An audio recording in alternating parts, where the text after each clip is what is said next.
Olá, no Alerj Debate de hoje nós vamos falar sobre a elaboração de um orçamento público. Você vai saber como o dinheiro que você paga em impostos é transformado em investimentos na sua cidade e no seu estado e de que forma são definidas as prioridades para a aplicação dessa verba. Para falar sobre esse assunto aqui no estúdio comigo, o deputado estadual Luiz Paulo e a vereadora Andréa Gouveia Vieira. Bom, mais uma vez obrigado pela sua presença aqui, parabéns pelo trabalho e gostaria de dar as boas-vindas também, primeira vez aqui no nosso estúdio. Deputado, existe uma coisa complicada que é o nosso orçamento, as pessoas, a população em geral, elas não têm conhecimento de como é feito esse orçamento. Agora, o orçamento, ele não nasce já o orçamento. Existe um plano plurianual, tem a lei de diretrizes orçamentárias. Eu gostaria que o senhor definisse a diferença entre esses documentos para que a gente pudesse começar a falar um pouquinho de cada um deles. Pois não.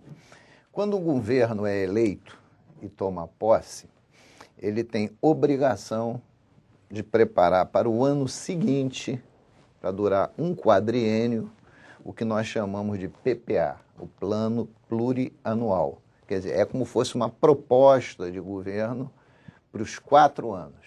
Então, quem é eleito no primeiro ano, ele vai governar com o PPA, com o Plano Plurianual, feito pelo governo anterior. E os 4 seguintes, inclusive o último ano do plano, será para o governo que virá. E o que é esse plano plurianual? Os orçamentistas pegam as séries históricas das receitas, porque um orçamento é receita e despesa. Então, eles pegam as séries históricas das receitas e, através dos indicadores macroeconômicos, projetados pelo Banco Central, ele faz uma projeção desses indicadores nos 4 anos. Que indicadores são esses? Preço do barril do petróleo, por causa do royalty, a cotação do dólar, a previsão de crescimento da nossa economia, que é traduzida pelo Produto Interno Bruto, a perspectiva de inflação, né? Então, se projeta essas receitas ao longo dos 4 anos. Aí se tem os volumes de receitas ano a ano. A partir daí, resguardada toda a legislação existente, os percentuais mínimos que têm que ser investidos em educação, em saúde, no meio ambiente, em ciência e tecnologia através da FAPERJ, essas metas de investimentos, do ponto de vista físico e monetário, são lançados em cada função de governo. Então, isso será, uma forma muito breve, o que seria o PPA, o Plano Plurianual para um quadriênio. E é daí que, ano a ano, vai sair as leis de diretrizes orçamentárias. Então, a rigor, deveria ser o seguinte: você deveria ter um plano diretor de investimentos, né? A partir desse plano diretor de investimentos, esse plano de metas, você fazer o PPA, daí derivar a LDO e depois o orçamento anual. No governo do Estado, o PPA não pôde ser feito assim, porque o governo chegou e tinha que fazer o PPA. Mas ele trabalhou no sentido de fazer um plano de governo para o seu quadriênio e também para os próximos 10 anos, né? Para que depois ele pudesse fazer a correção do próprio PPA. Porque essa é a lógica: você faz o planejamento estratégico, depois faz o programa de metas dentro do plano plurianual função das receitas, para depois detalhá-lo. Agora, vereadora, com a experiência que a senhora tem na Câmara aqui do Rio de Janeiro, esse plano plurianual que é apresentado, ele realmente é cumprido? Ele, quando os vereadores têm acesso à proposta orçamentária, as propostas que estão no plano plurianual, eles constam do orçamento também? Como é que é a diferença? Olha só, na verdade, eu acho que no Brasil não é um problema só do município do Rio ou do estado do Rio. Eu acho que em todo o Brasil nós ainda não conseguimos fazer o orçamento como ele deveria ser feito, como está previsto na Constituição Federal, estadual, na lei orgânica dos municípios, do município, normalmente dos municípios, porque elas são mais ou menos a mesma coisa, e da lei de responsabilidade fiscal. Por quê?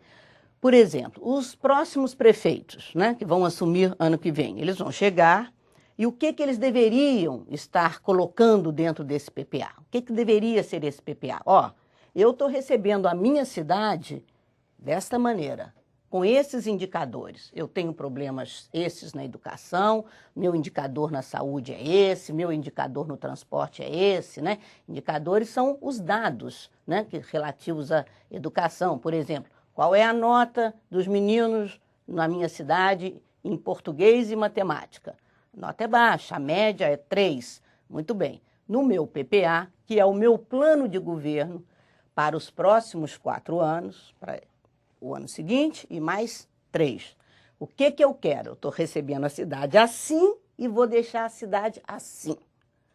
Então, tem que ter indicador e tem que ter a meta que eu quero alcançar para mudar esse indicador. Os indicadores de educação, de saúde, de transporte, de meio ambiente, eles, depois dos 4 anos, deveriam melhorar. Essa é a proposta que as propostas que deveriam estar dentro desse plano de governo, que deveria ser nada mais, nada menos que o candidato disse na campanha eleitoral, né? PPA é plano de governo e deveria incluir o que foi dito na campanha eleitoral. Isso não acontece. A gente sabe que isso, e daí o problema político que hoje a gente enfrenta no país, né?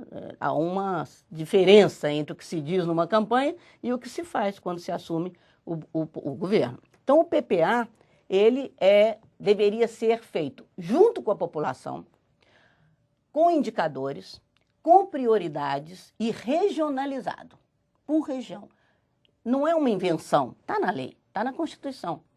Ele deve ser regionalizado. No caso de um município, de uma cidade, então, ele deveria ser feito por bairros ou por áreas de planejamento, não é?